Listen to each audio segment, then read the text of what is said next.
Hello दोस्तों, एक बार फिर स्वागत है आप सभी का फास्ट आईएएस एकेडमी के यूट्यूब चैनल पर।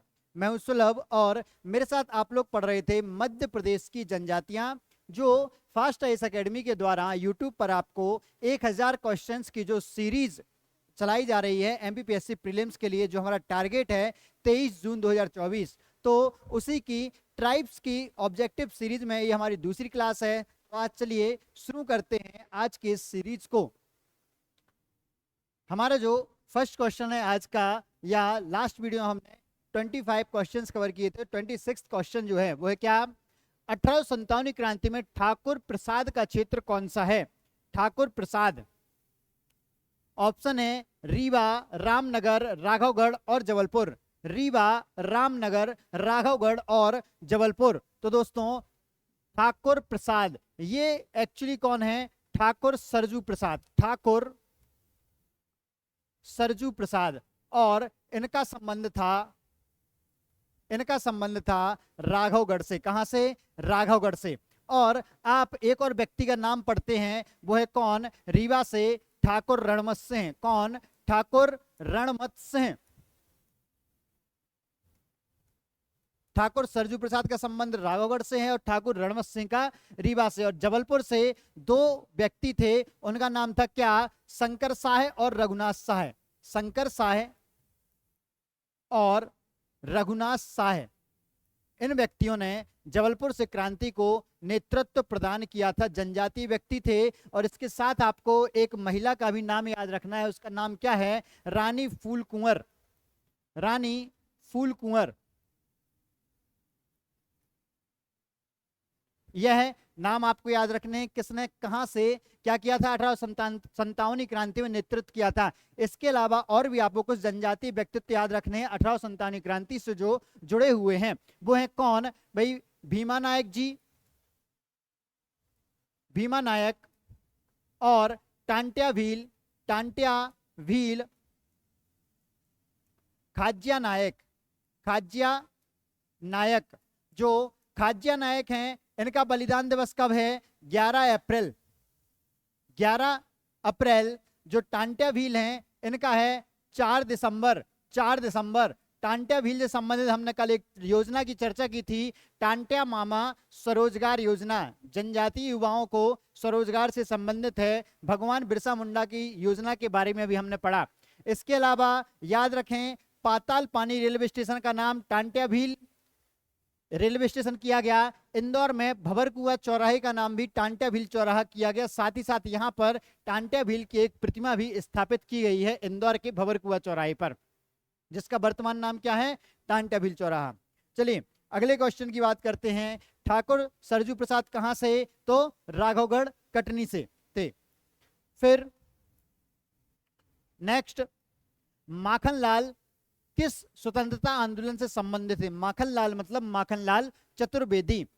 असहयोग आंदोलन, खिलाफत आंदोलन, भारत छोड़ो आंदोलन और होम रूल आंदोलन। तो इनका संबंध है 1920 के असहयोग आंदोलन से। आंसर ए, ऑप्शन ए सही है। किससे? 1920 के असहयोग आंदोलन से। इसका नेतृत्व किसने? गांधी जी ने किया था। गांधी जी इसके नेतृत्व करता थे। कब प्रारंभ हुआ था? तो यह 1 अगस्त 1920 को प्रारंभ हुआ था। और इसी आंदोलन के समय क्या तिलक स्वराज फंड, तिलक स्वराज फंड याद होगा आप लोगों को, क्या हुआ था? बाल गंगाधर तिलक की मृत्यु हो गई थी इस आंदोलन की शुरुआत के पहले। तो उनकी याद में तिलक स्वराज फंड की स्थापना की गई थी। और फिर बाद में कब? 5 फरवरी 1922 को चौरा चौरी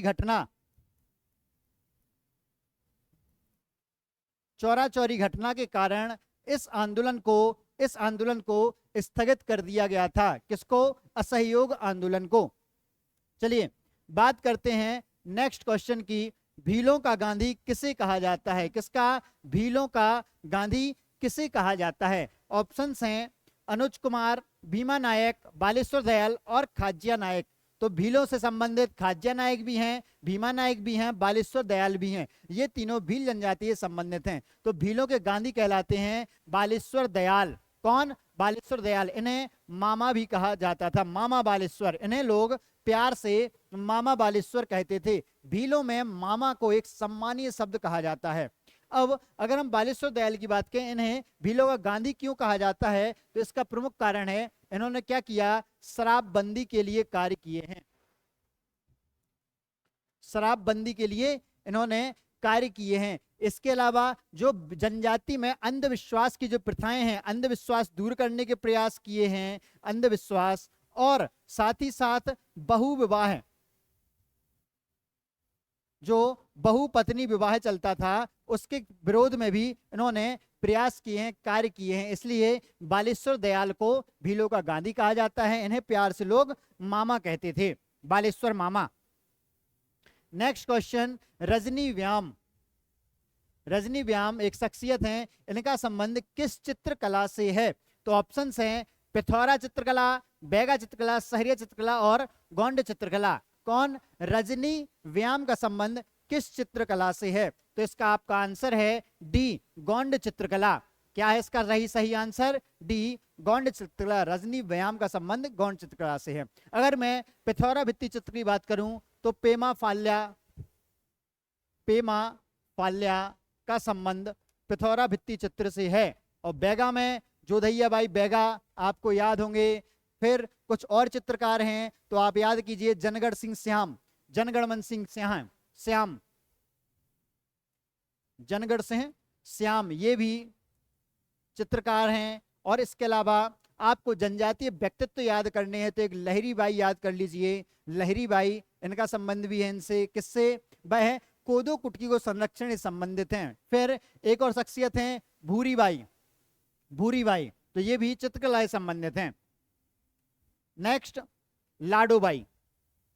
लाडोबाई का संबंध किस जनजाति से है? लाडोबाई का भील जनजाति, गोंड जनजाति, बैगा जनजाति या सहरिया जनजाति? जी हाँ, रजनी व्याम का संबंध गोंड चित्रकला से था, गोंड चित्रकला की व्यक्ति थी। और अब अगला क्वेश्चन है, लाडोबाई का संबंध किस जनजाति से है? तो यह है भील जनजाति से संबंधित है। पेमा फाल्या और लाडोबाई, याद रखें किससे? भील जनजाति से संबंधित व्यक्तित्व हैं। नेक्स्ट क्वेश्चन है हमारा, पनिका जनजाति। जी हाँ, पनिका जनजाति में धर्म गुरु को क्या कहा जाता है? मैती, माझी, महतो या कुरहा? मैती, माझी, महतो या कुरहा, पनिका जनजाति। तो देखिए, पनिका जनजाति जो है यह कौन है? यह कल हमने क्वेश्चन किया था तो कबीर पंथी होते हैं। क्या होते हैं? कबीर पंथी। इसके अलावा ये कबीरों के अलावा एक शाक्त धर्म को मानने वाले भी होते हैं, शाक्त भी होते हैं। और यह क्या होते हैं भाई? इनका जो पारंपरिक व्यवसाय है, वो पारंपरिक व्यवसाय इनका क्या है? वस्त्र निर्माण। वस्त्र निर्माण यह है, मूल रूप से क्या? बुनकर जाति थी। क्या थे?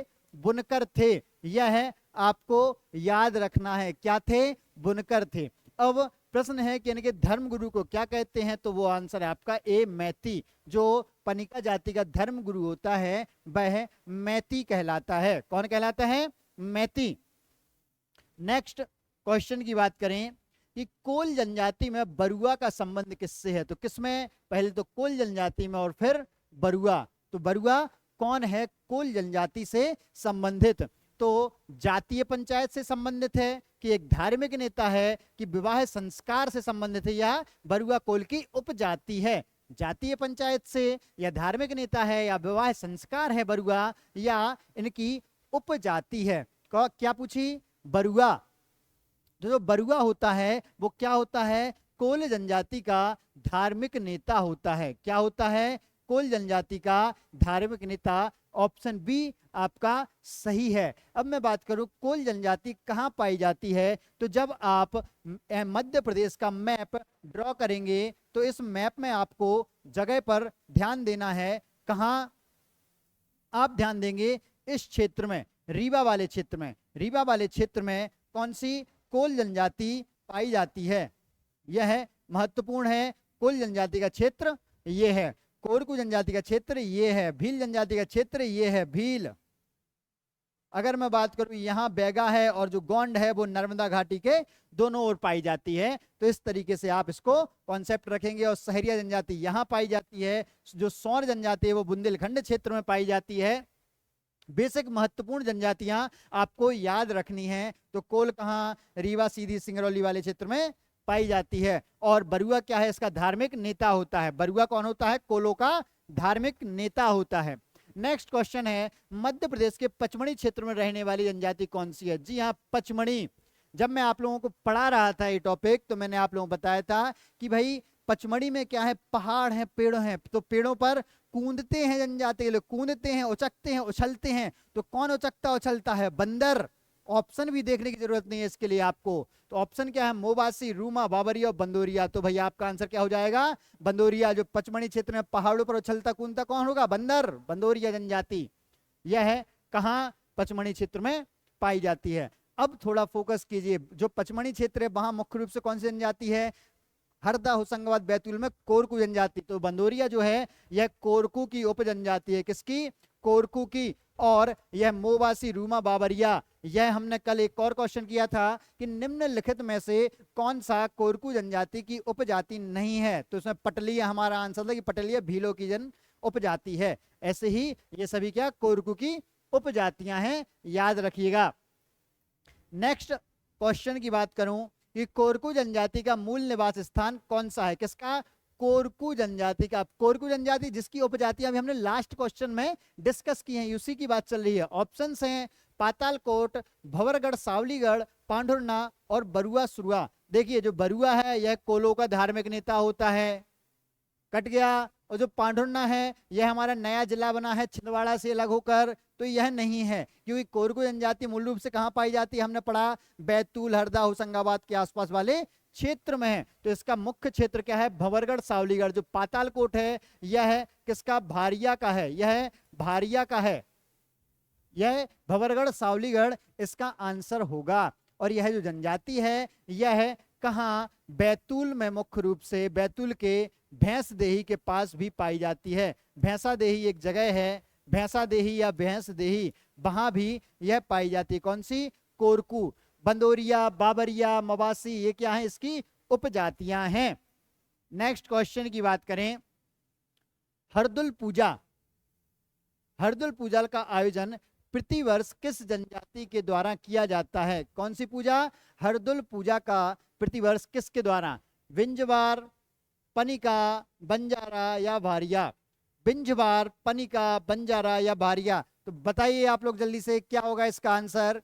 जी हाँ, बिल्कुल सही, भारिया इसका आंसर है, ऑप्शन डी, भारिया। हरदुल पूजा का संबंध किससे है, भारिया जनजाति। भारिया जनजाति कहां पाई जाती है, तो पातालकोट, छिंदवाड़ा के पातालकोट में। और यह क्या है, मध्य प्रदेश की 3 विशेष पिछड़ी जनजातियों में से एक है। कौन कौन सी हैं, बैगा, सहरिया और भारिया।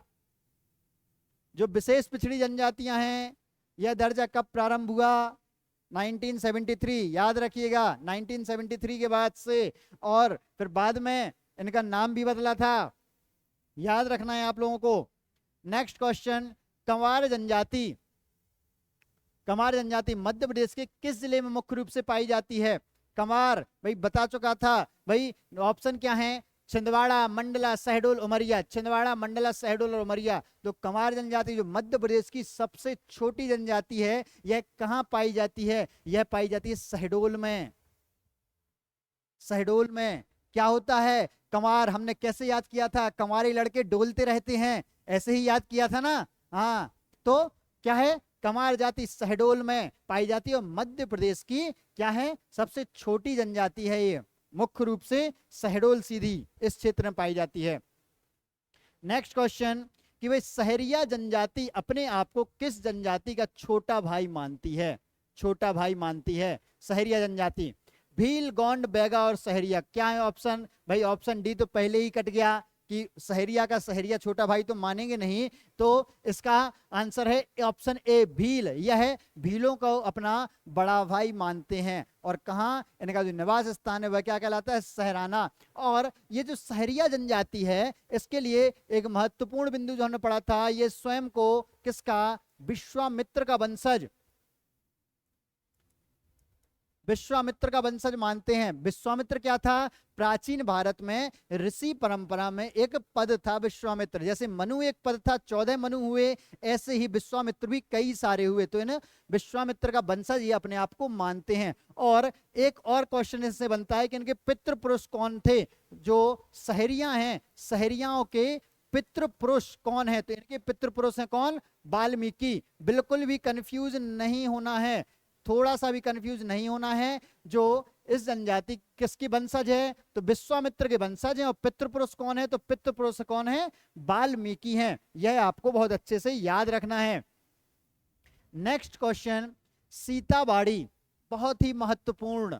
सीताबाड़ी का मेला किस जनजाति? बहुत ही महत्वपूर्ण है। बहुत कहूं तो इतने आप लोगों ने अगर प्रैक्टिस कर लिए तो ये क्वेश्चन भी लल्लू सा क्वेश्चन हो गया है। ये आपको अब पता होना चाहिए कि मड़ई मेला, भगौरिया मेला और सीताबाड़ी मेला, ये 3 मेले बहुत महत्वपूर्ण हैं। तो जो सीताबाड़ी का मेला है किस जनजाति से संबंधित है? भील, गोंड, बैगा या सहरिया? तो ऑप्शन आंसर है आपका सहरिया। जो कहाँ लगता है? यह लगता है राजस्थान में। जो सीताबाड़ी का मेला है यह राजस्थान में लगता है और सहरियाओं का बहुत ही महत्वपूर्ण पर्व, त्योहार और मेला है। गोंड में कौन सा लगता है? तो इनमें है मड़ई महोत्सव, मड़ई। और भील है, तो भीलों में कौन सा होता है? भीलों में होता है क्या? भगोरिया।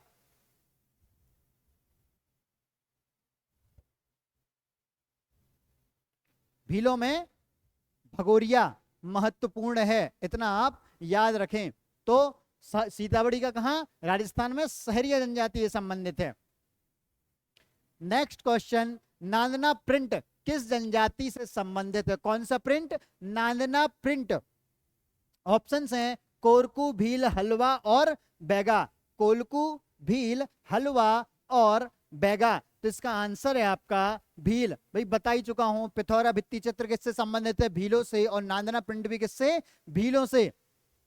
पिथौरा भी भीलों से और नांदना भी किससे है? भीलों से है। इसमें नांदना प्रिंट में क्या महत्वपूर्ण है कि जो नांदना प्रिंट है यह कीचड़ रोधी होता है और कपड़ों पर किया जाता है।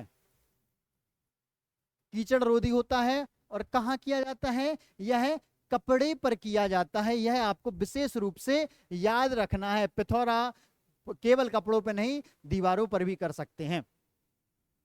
नेक्स्ट क्वेश्चन, मध्य प्रदेश में भीलों द्वारा की जाने वाली कृषि। तो भील कौन सी जनजाति कृषि करते हैं? भाई झूमिंग कृषि, बैबार कृषि, दाहिया या चिमाता?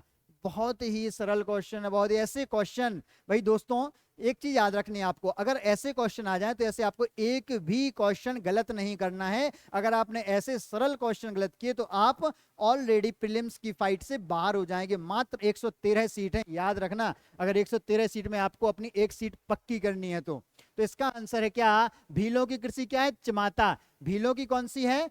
चिमाता कृषि है। आपको क्या बताना है? दाहिया किसकी है? बेवार किसकी है? पोंडू किसकी है? याद कीजिए, दाहिया कृषि किसकी है? बेवार किसकी है? पोंडू किसकी है? यह आप लोगों को याद करना है और कमेंट में बताना है। हाँ भाई, आप लोग मुझे अभी बता देंगे, जो यूट्यूब पर देख रहे हैं वो कमेंट में बताएंगे। नेक्स्ट, लिंगादेव किस जनजाति के देवता हैं? कौन? लिंगादेव का संबंध किस जनजाति से है? ऑप्शंस हैं भील, गोंड, बैगा और सहरिया। कौन? भील, गोंड, बैगा और सहरिया। कौन? लिंगादेव का संबंध किस जनजाति से है? तो लिंगादेव का संबंध था गोंड जनजाति से। किससे? गोंड जनजाति के प्रमुख देवता हैं।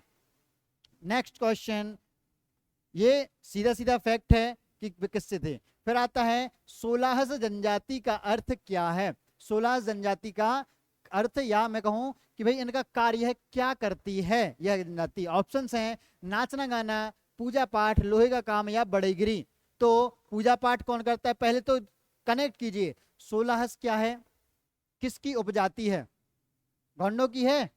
गोंडों की उपजाति है सोलाहस। किसकी? गोंडों की। और कौन कौन सी है गोंडों की? तो भाई कोयला भूतिस, ओझा,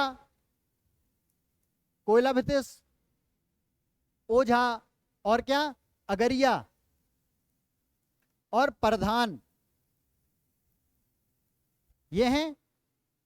अब ये जो कोयला भूतिस, ओझा, अगरिया और प्रधान है तो नाचना गाना कौन करते हैं, कोयला भूतिस करते हैं, पूजा पाठ कौन करता है, ओझा करता है, लोहे का काम कौन करता है, अगरिया करता है, और सुलहस क्या करते हैं, बड़ईगिरी करते हैं। इतना आपको याद रखना है। तो सुलहस क्या, बड़ईगिरी का कार्य करते हैं। नेक्स्ट क्वेश्चन, महुआ को कौन सी जनजाति देव अन्न मानती है? किसको? महुआ को। ये बहुत महत्वपूर्ण प्रश्न है, आपको याद करना है। मैंने एक और फैक्ट बताया था आपको, किस जनजाति के कार्यों में उड़द को एक पवित्र या महत्वपूर्ण अवयव माना जाता है, उड़द की दाल को। ये आप लोग खोजेंगे और आप लोग आंसर देंगे। चलिए ऑप्शंस हैं भील, गोंड, बैगा और सहरिया। महुआ को भील, गोंड, बैगा और सहरिया कौन अपने लिए बहुत ही महत्वपूर्ण या देव अन्न मानते हैं? देव अन्न, याद रखना। तो इसका आंसर है क्या? गोंड। क्या है इसका आंसर? गोंड। महुआ को गोंड जनजाति देव अन्न मानती है। उड़द का फैक्ट आपको याद करना है, बहुत ही महत्वपूर्ण है। विवाह के अवसर पर उड़द को महत्वपूर्ण माना जाता है, किस जनजाति में? अब ऑप्शन है, क्वेश्चन है, नोह डोरा चित्रकला। नोह डोरा चित्रकला में किसके चित्र बनाए जाते हैं? ऑप्शन है देवी देवताओं के, पशु पक्षी एवं फूल पत्तियों के, टोटम चित्र बनाए जाते हैं, या इनमें से कोई नहीं। देखो इसका अगर हम सीधे सीधे बेसिकली जाएं तो इसमें किसके? पशु पक्षी और फूल पत्तियों के चित्र बनाए जाते हैं नोह डोरा में। नोह डोरा चित्रकला का संबंध किससे? पशु पक्षी से है। अब यह क्या है? यह गोंड जनजाति से संबंधित एक चित्रकला है। किसकी? गोंडों की एक महत्वपूर्ण चित्रकला है, गोंड जनजाति की। कौन सी? नोह डोरा। अब अगर मैं बात करूं गोंडों की एक और चित्रकला है तो वह कौन सी है? तो वह है डिगना चित्रकला, डिगना कला। डिगना कला का संबंध भी किससे है? गोंड जनजाति से। और नोह डोरा का भी किससे है? गोंड जनजाति से। यह आप याद रखें, महत्वपूर्ण क्वेश्चन है। नेक्स्ट, आनंद सिंह श्याम। आनंद सिंह श्याम एक व्यक्ति का नाम है और दूसरा नाम है दुर्गाबाई बैगा, दुर्गाबाई ब्याम या दुर्गैया बाई ब्योम। इनका संबंध किस चित्रकला से है? भाई ऑप्शंस हैं नोह डोरा, डिगना, पिथौरा या डोकरा कला। नोह डोरा, डिगना, पिथौरा या डोकरा कला। तो इनका संबंध किससे? डिगना कला से। किससे? डिगना कला से। आनंद सिंह श्याम और दुर्गैया बाई बैगा। इसके अलावा पेमा फाल्या का किससे है?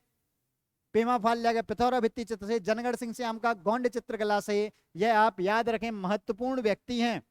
लहरी बाई का नाम भी आपको याद रखना है, भूरी बाई का भी नाम आपको याद रखना है। नेक्स्ट, डोरली भाषा। कौन सी भाषा?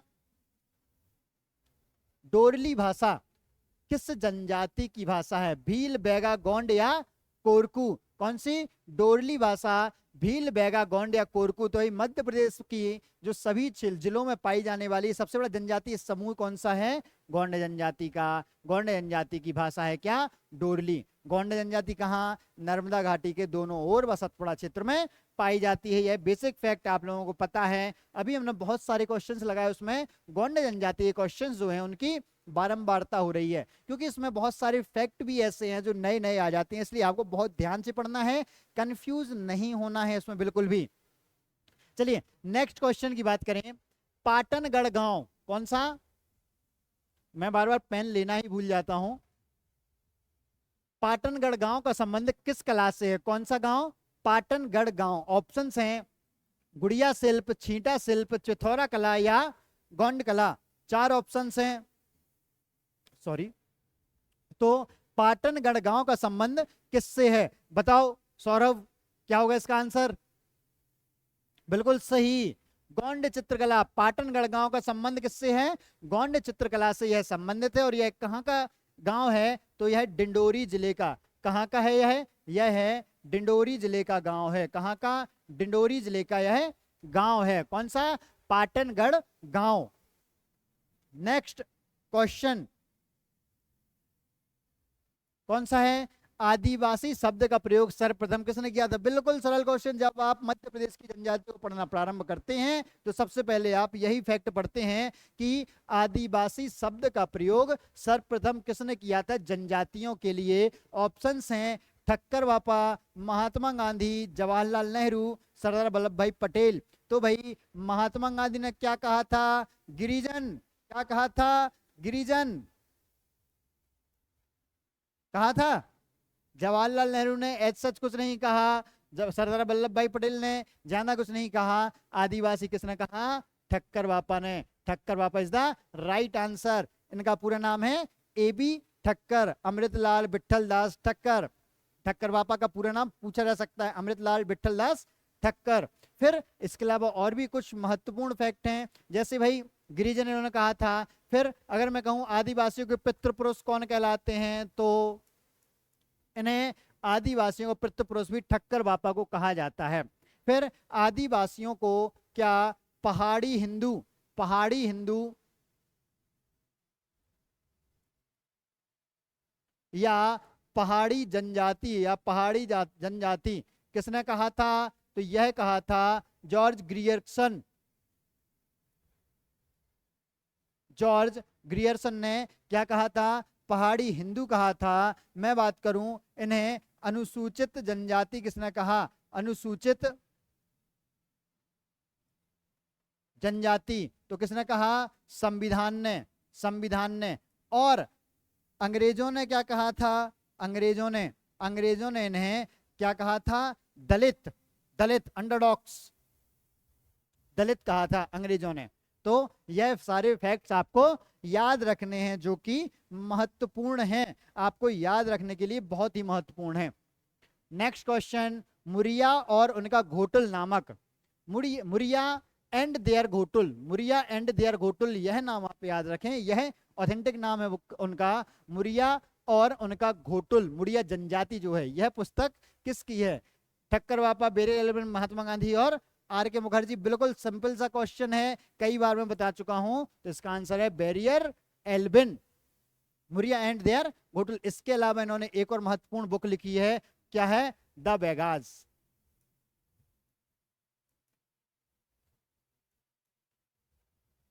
यह पुस्तक भी इनकी महत्वपूर्ण है, द बेगाज। किसकी है? बैरियर एल्विन की। महत्वपूर्ण व्यक्ति हैं जनजातियों के संबंध में, भारतीय जनजातियों के संबंध में शोध करने की दृष्टि से बैरियर एल्विन, याद रखें। अब आज का हमारा आखिरी क्वेश्चन है आज की क्लास का, भाई मंडला जिले में कितने जनजातीय खंड या विकास खंड हैं? कितने जनजातीय विकास खंड? कहा? मंडला जिले में। इसका ऑप्शंस हैं 9, 8, 10 और 7। 9, 8, 10 और 7, तो इसका आंसर है C 10। मंडला जिले में कितने? 10। यह फैक्ट है। और PSC एक से दो क्वेश्चन ऐसे फैक्चुअल पूछती है जो आपके रटने के अलावा उसमें कोई लॉजिक नहीं लगा सकते, तो ऐसे कुछ क्वेश्चंस की भी आपको प्रैक्टिस करनी रहेगी। तो मंडला जिले में कितने हैं? 10। तो ये लेकर हमारे कितने 50 क्वेश्चन हो चुके हैं। ऐसे ही हम 25-25 क्वेश्चन में लेकर यह कवर करेंगे। तो भाई ये क्लास और ये वीडियो हमारा यहीं पर समाप्त होता है। आगे क्वेश्चन के लिए अगला वीडियो जरूर देखें। Thank you so much everyone.